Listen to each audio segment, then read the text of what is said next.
ئەزیزانی بەرنامەی یاد و یادگار سڵاوتان لێبێت. هیوادارم کە ڕۆژانی مانگی ڕەمەزان بە خۆشی و سەرفرازی و بە تەندروستیەکی باشەوە بەڕێ بکەن. هاتوینەتەوە خزمەتتان ئەم جارە لە هەولێری پایتەخت بۆ لای هونەرمەندێک، بۆ لای ئاوازدانەرێک، بۆ لای کەسایەتیەک کە ئێمە بە خۆشحاڵیەوە لەم مانگی ڕەمەزانە وەکو یەکێک لەو کەسانەی کە شایەن و شایستەی ئەوەیە بەسەر بکرێتەوە بەسەری دەکەینەوە. ڕەنگە بۆ ئێمەی جیلی ئاڵتوونی ئەگەر بتوانین بەخۆمان بڵێن جیلی ئاڵتوونی کە یەکەم جار ئاشنا بووین بە بەرهەمی ئەم هونەرمەندە،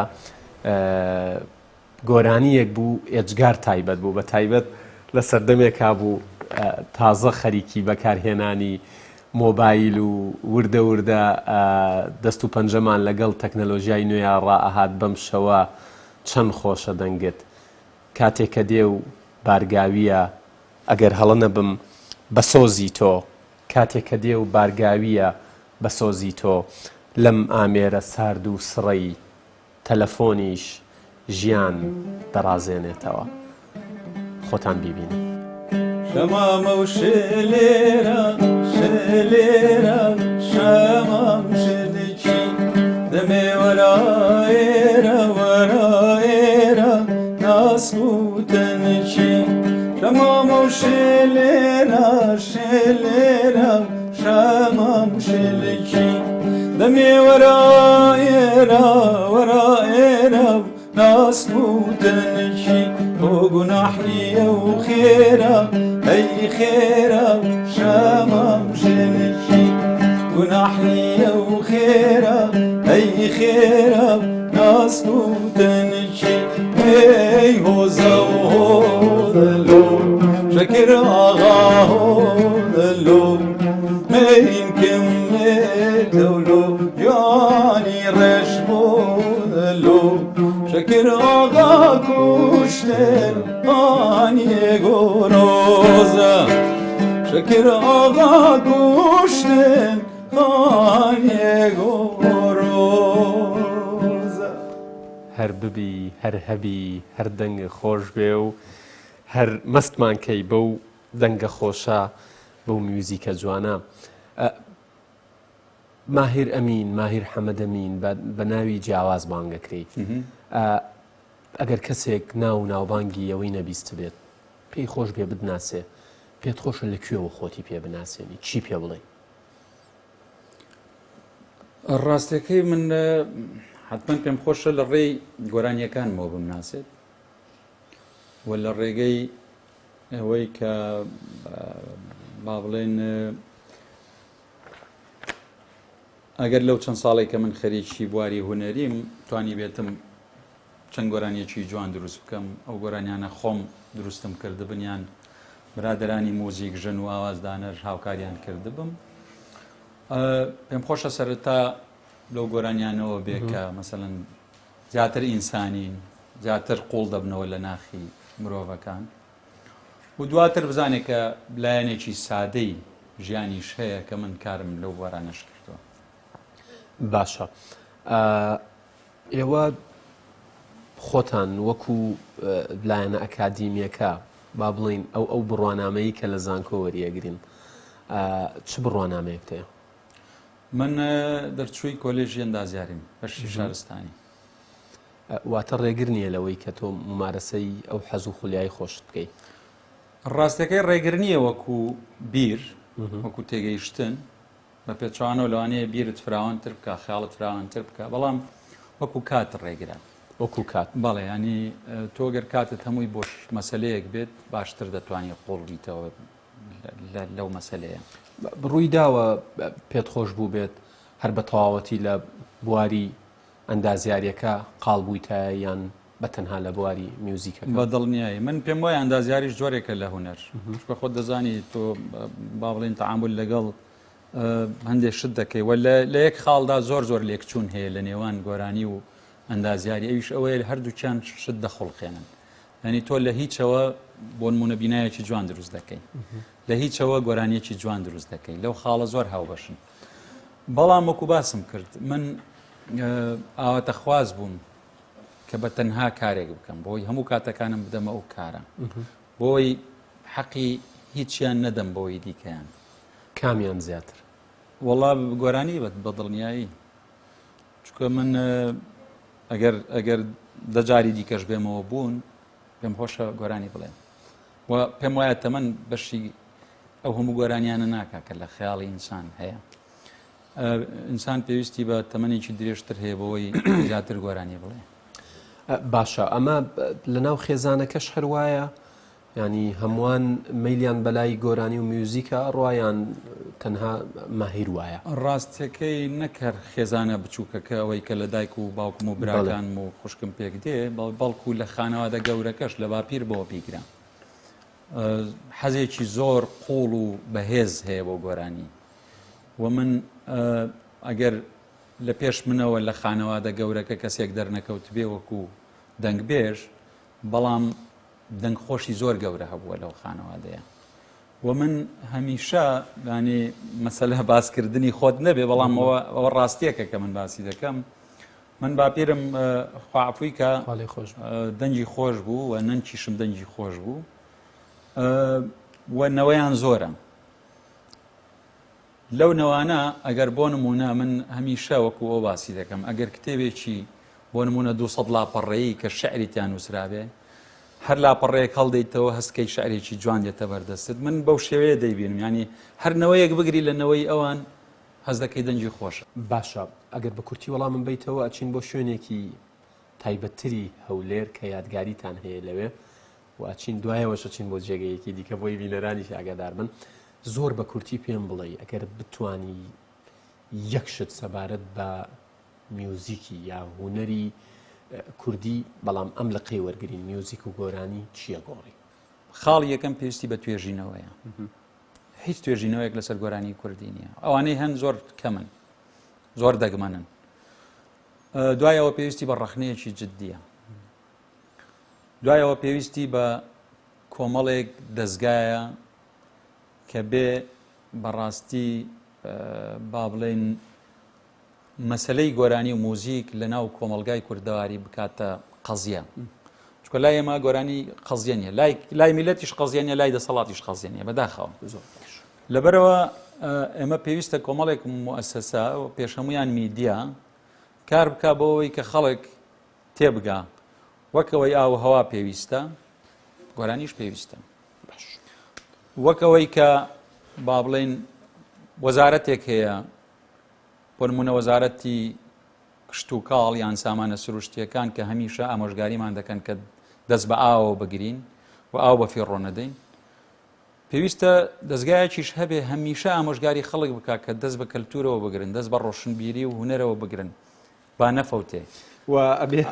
کە هونەر و کەلتورمان فەوتا ینی فەوتاوی نیەما کاکە مایرە بێت دەست بە کۆمەڵێک کەسیشەوە بگرن دەست بە ڕوویانەوە بنێن بڵێن بۆ خاتری خوای ئەوە گۆرانی ماڵێت بە دڵنیایی باش با بڕۆینە لای بڕگەکەی دیکە و بجوڵین ئەگەر ڕاد لێیەتی بەسەر چاو هەر بژە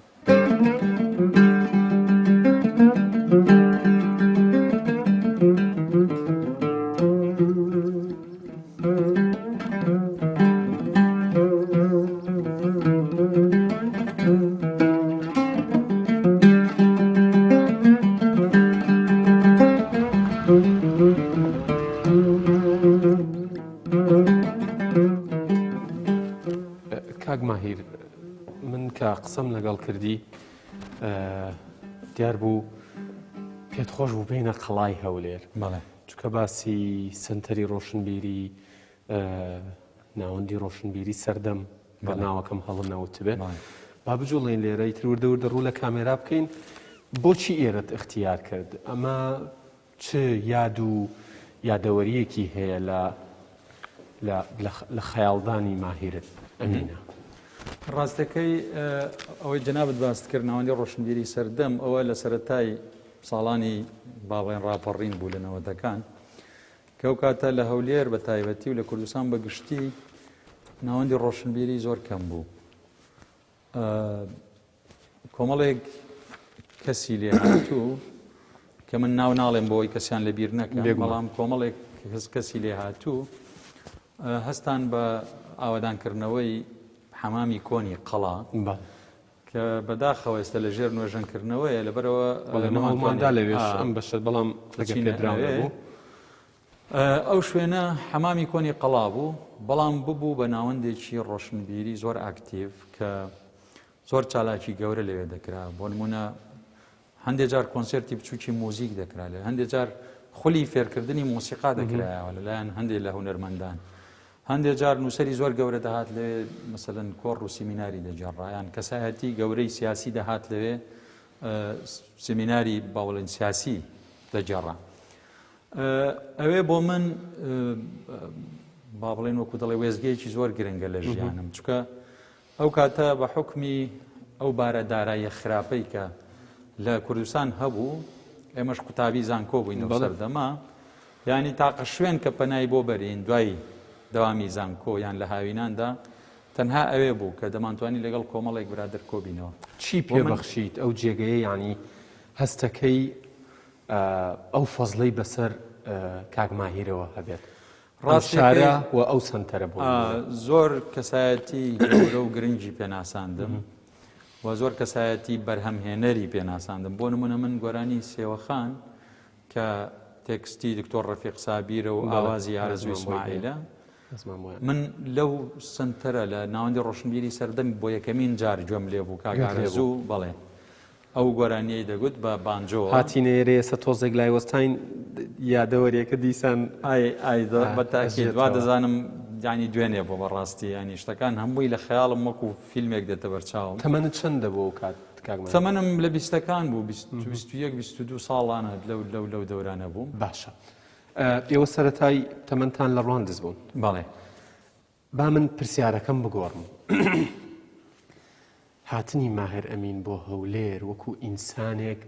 باست کرد چی پێبەخشیوی؟ چی لێ وەرگرتیتەوە؟ خۆی ئەوەی کە پێی دەڵێن نۆستالجیا، من طبعا نۆستالجیا زۆر کەس دەڵێ نەخۆشیە، یعنی هەر لە وشە یۆنانیەکەشی کە وەرگیراوە دەڵێن نۆست لەگەڵ ئێلجیا کە با بڵێن نۆستەکە وەکو ماڵ دێ، ئەوەی تریش وەکو ئازار یان برین یان ناخۆشی، دەڵێەوە تا ڕادەیەکی زۆر نەخۆشی بووە. بەڵام ئێستا لە زانستی تازە باسیەوە دەکا کەەوە مەسلەی نۆستالجیا حاڵەتێکی تەندروستە لە مرۆڤەکاندا هەیە. لە عەرەبیەکە وەرگێڕانێکی جوانی بۆ ئەلحەنین ئینە الماضی، ینی ڕاست سۆز بۆ ڕابردوو ئەوەی تێپەڕی گوزەشت. بە حوکمی ئەوەی کە 12 ساڵی تەمەنم لە ڕواندز بوو کە زۆر گرنگە ئەو قۆناغە لە تەمەنی ئینساندا، کەسایەتی دروستە بێت. کە هاتمە ئێرە ینی مەسەلەن لە هەولێر هەتا ماوەیەکی زۆر هەستم دەکرد ناتوانم لێرە بژیم، یعنی جگە لەوەی کە من لەوێ بەختەوەر بووم بەوەی کە بچمە خولی موزیک و نزیک بووم لە کۆمەڵێک هاوڕێ، شارەکە بچووکە کۆمەڵێک هاوڕێ دەتوانی ڕۆژانە بیان بینی چالاکی مۆسیقای و ئەوانە لەگەڵیان بکەی. هەولێر شارێکی گەورە کە تۆ ناتوانی مەسەلەن ئەو خەڵکانە بە کورت و پوخت ئەتوانین بڵین 12 ساڵ نزیکی 12 ساڵ یادگاری لێ وەرگرتیتەوە هەولێر. باش،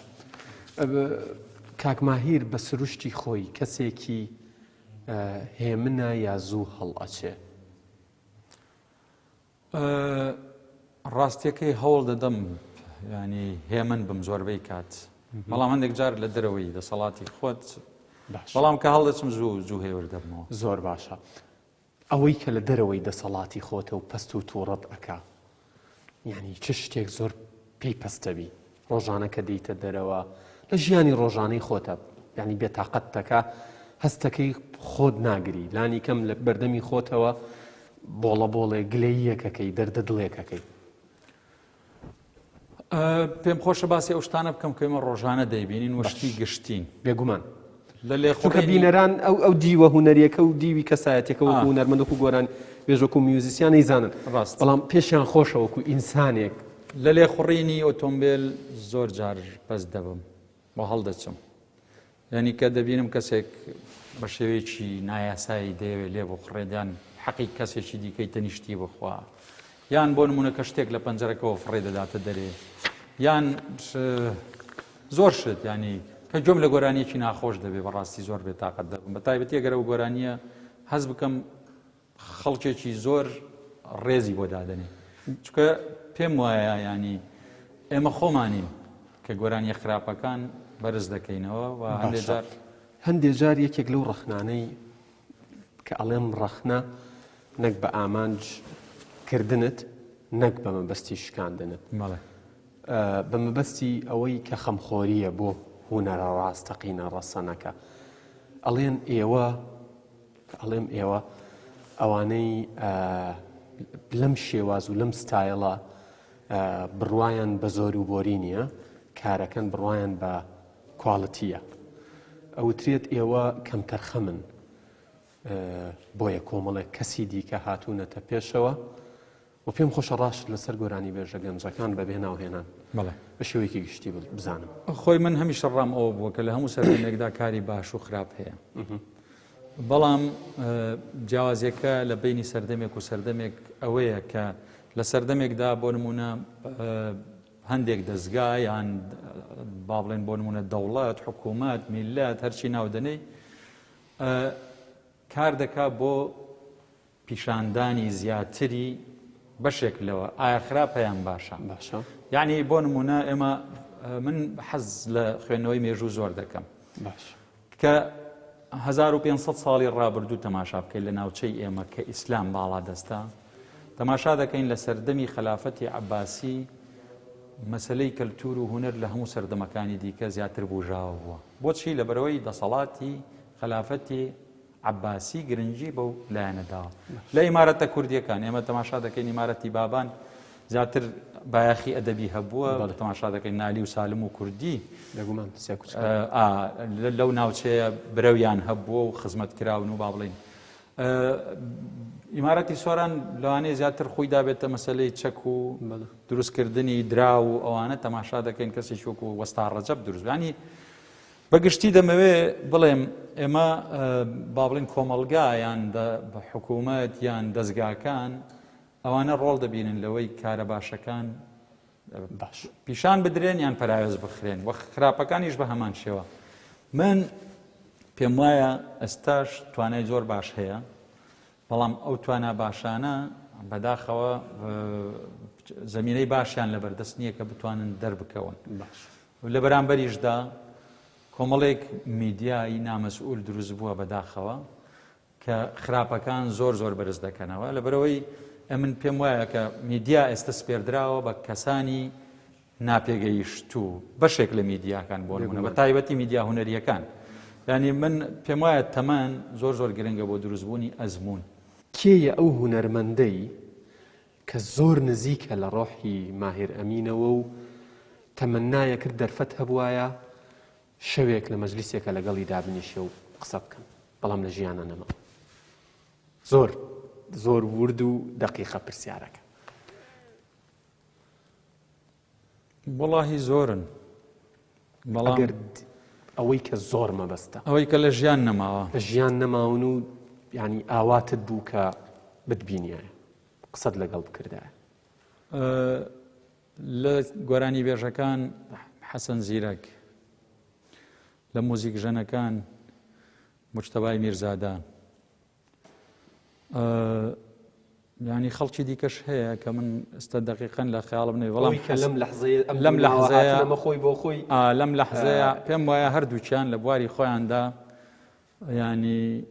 شایانی ئەوە بوون زیاتر بژین بۆی بەرهەمی باشترمان پێشکاریان بەداخەوە ئێمە کردووە کاریان بۆ مامۆستا مەزهەر کردووە تەنانەت لە دوای 2000ەکانیش دیسان بۆ میدیای کوردی هەندێک کاریان کرد مامۆستا با بجوڵین بەرەو ئەو جێگەی دیکە فەرموون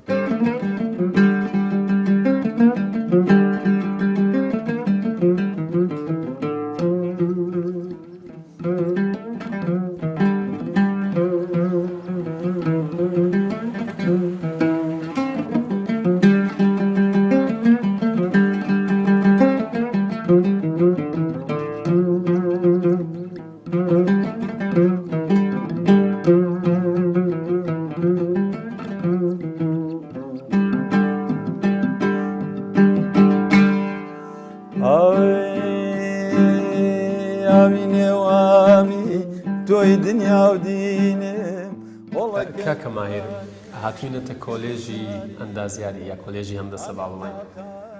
4 ساڵی تەمەنی خۆت لەم هۆڵانە لەم کۆلێژە بووی چی ئەم کۆلێژت بیر ناچێتەوە؟ ڕاستیەکەی وەکو دەڵێ هەر شوێنێکی دەگری یادگاریەک و یادەوەریەکە و من جگە لە با بڵێن لایەنە زانستیەکەی کە لەم کۆلێژە فێری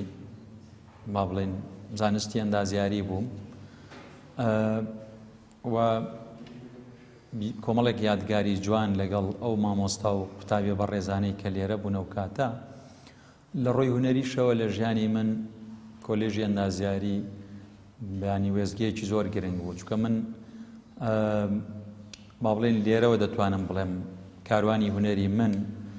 دەستی پێکرد بە شێوەی فعلی یعنی لێرە ئێمە گروپێکمان دروست کرد بە ناوی گروپی موزیکی زانکۆ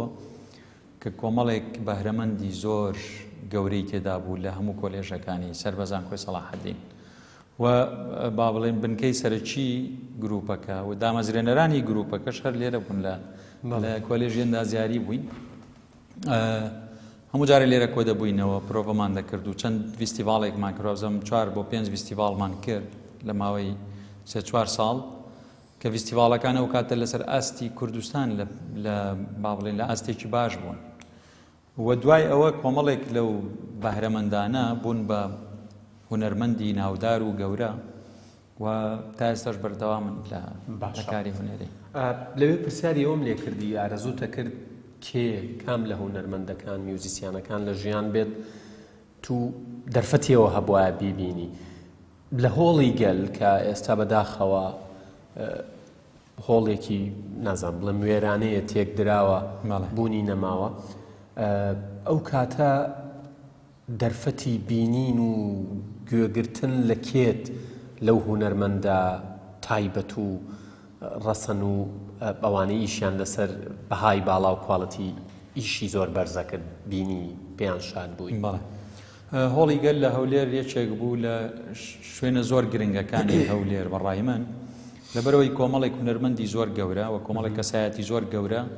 لەوێ بۆ نمونە گۆرانیان وتووە یان وتاریان هەبووە یان سیمیناریان ڕاستە و خۆ کێت ڕاستە کۆنسێرتی کێ حزوور بۆ نمونە من تار تۆفیق لەوێ گۆرانی وتووە فواد ئەحمەد ئایاز زاخۆیلی تەحسین تەها ئەو هونەرمەندە گەورانە بۆ نمونە ئەدیبی گەورە مەسەلەن مەحموود زامدار لەوێ زۆر جار کۆڕی گێڕاوە لە خۆڕا پێتان ناوترێت جیلی یاڵتونی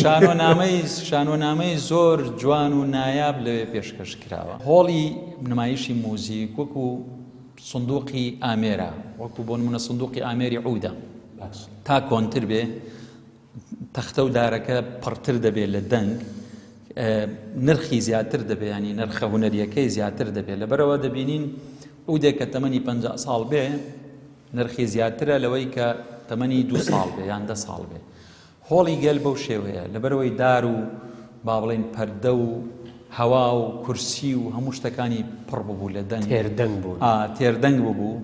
ینی نرخێکی زۆر تایبەتی هەبوو بەڕاستی بەڕای من بە هەر شێوەیەک بواە و بە هەر نرخێک وایە دەبواە دەستکاری هۆڵی گەل بکرێ بڕیارێکی زۆر زۆر خراپ بوو دەبواە هەر وەکو یادەوەریەکی ئەو هونەرمەندە گەورانە بپارێزرێ جگە لەوەی کاگ یادگار زانست دەڵێ ڕۆژێک لە ڕۆژان لەوانەیە زانست بگاتە ئەو ئاستەی کە دەنگە خەزن کراوەکان ئەوانەی کە لە هەوا و دار و بەردووانە خەزن بوون چونکە دەنگ نافەوتێ خەزن دەبێت دەتوانرێت بگەڕێنرێتەوە ینی ئەمە بۆ نمونە لەوانەیە دوای 50 ساڵی کە بتوانین ئەو دەنگانە بجێڕینەوە کە لە هۆڵی گەل گۆرانیان وتووە بەڵام بە تێکدانی هۆڵی گەل ڕەنگە و چەندوانە لە ناو دەست بچێن. باشە پێشنیازی کتێبێک بکەی بۆ گەنجان بیخوێنەوە چ کتێبێکە بێ؟ چل ڕێساکەی عاشق زۆر جوانە ئەلیف شەفەق. زەمن بگەڕێتەوە چی ناکەیت؟ هەموو کاتەکانم دەبەخشمە گۆرانی و موزیک ینی هەوڵ دەدەم شتێکی دیکە نەکەم ینی بە تایبەتی وەکو پیشە. چ شتێکی خۆتت بەدڵ نییە؟ هەندێک جار واسواسی. باشە هەرگیز ناپاکیت لەگەڵ کراوە؟ نەخێر کە زۆر بێتاقەتە بیت و پێویستت بەوەیە دەردە دڵێ بکەیت تەلەفۆنەکەت هەڵگریت تەلەفۆن بۆ کێیەکەی کۆچی چ کەسێک زۆر کاری تێکردی باوک دلاوەر قەرەداغی دەقێکی زۆر جوانی هەیە تۆ لە کەس نەچووی کەس لە تۆ نەچوو زۆر جارەوە باوکمم بەبیر دێنێتەوە بە هەموو وردەکاریەکانی چ کاتێک لە هەر کوێ بیت بە چ شتێک ناتوانین فرمێسکەکان ڕابگریت و دێتە خوارەوە لا ئیرادی بەبینینی دیمەنی کەسێکی بەشخۆراوە و مەزلوم حەزەکەم بزانم وایە یاوانیە لای تۆ پارە خۆشبەختی ئەهێنێت خۆشبەختی ناهێنێ بەڵام ئاسانکاری بۆ زۆر شت دەکات ماهیر ئەمین لە چی نیگەرانە لە داهاتوو نیگەرانم دڵنیانیت چی ڕۆدا باشە بە چ شتێکەوە شانازیەکەیت کبریایی خۆم خەونی من ئەوەیە بەفڕم من بەبێ بۆ شایی ناتوانم بژین موزیک شەمامە و شێلێرە شێلێرە شەمام شێلێکی دەمێ وەرایێرە وەرایێرە ناسک و تەنیکی شەمامە و شێلێرە شێلێرە شەمام شێلێکی دەمێ وەرایێرە